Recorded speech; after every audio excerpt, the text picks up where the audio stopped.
In a world drenched in betrayal, war, and the endless thirst for power, a man rose from the ashes of politics.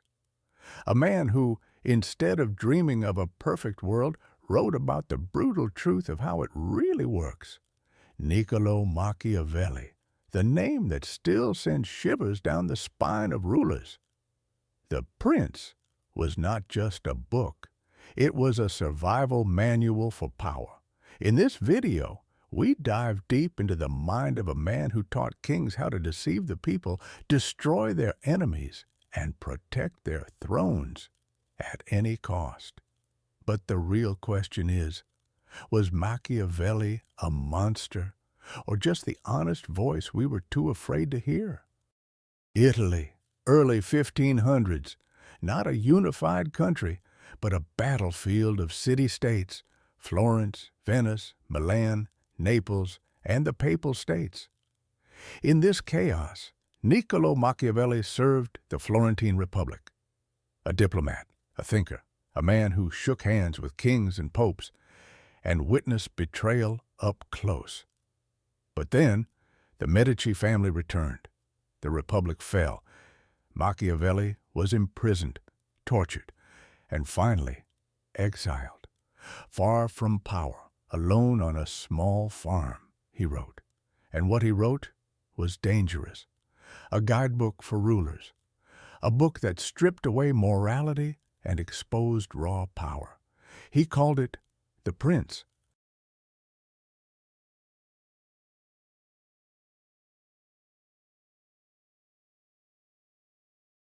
But power is not always a strategy. Sometimes it's about standing in the storm. In The Prince, Machiavelli reveals two hidden forces, virtue and Fortuna. Virtue is not moral virtue. It means skill, courage, bold decisions, and ruthless action when the time demands it. Fortuna is luck, fate, the chaos we cannot predict. A ruler cannot control Fortuna, but he can be prepared. Fortune is like a river. If you don't build strong banks, it will sweep everything away. But if you dig deep, you will survive the flood. Machiavelli's message is sharp and clear. You can't control destiny, but you can control how you face it.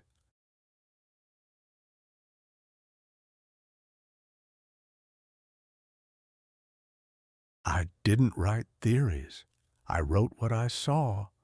I walked the halls of power, not as a king, but as a silent servant. I heard lies whispered behind silk curtains. I saw death served with wine and music. The prince was not born in peace. It was carved out of blood and betrayal. I saw Cesare Borgia with my own eyes, a man who shook hands with one arm and ordered executions with the other. He knew how to blend fear with dignity and violence with charm. He had everything: ambition, brutality, intelligence. But what he lacked was time. When his father, the Pope, died, so did his safety. The wheel turned, the throne cracked. Cesare did everything right, except one thing. He trusted Fortuna, and Fortuna is never loyal.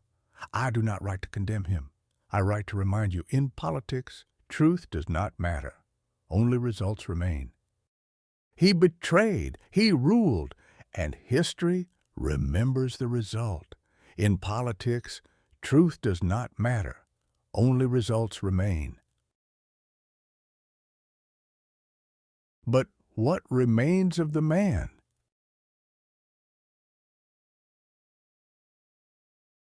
Fear or love? I've heard the question many times. Should a ruler be loved? And every time my answer has been simple. If you cannot be both, it is safer to be feared. Love depends on the will of others. Fear is in your control. Those who love you may abandon you, but those who fear you will hesitate before they betray. I spent my life studying power, but I never held it myself. After exile, I returned to Florence, not with swords, not with glory, only with hope. I wrote to the Medici. I gave them the prince. I wanted to serve again, but they never invited me back. I had seen the game, but I wasn't allowed to play. I spent the rest of my days in a small farmhouse. I wrote, I thought, and I died, quietly. No titles, no power, just pages, and a name that would terrify the world long after I was gone.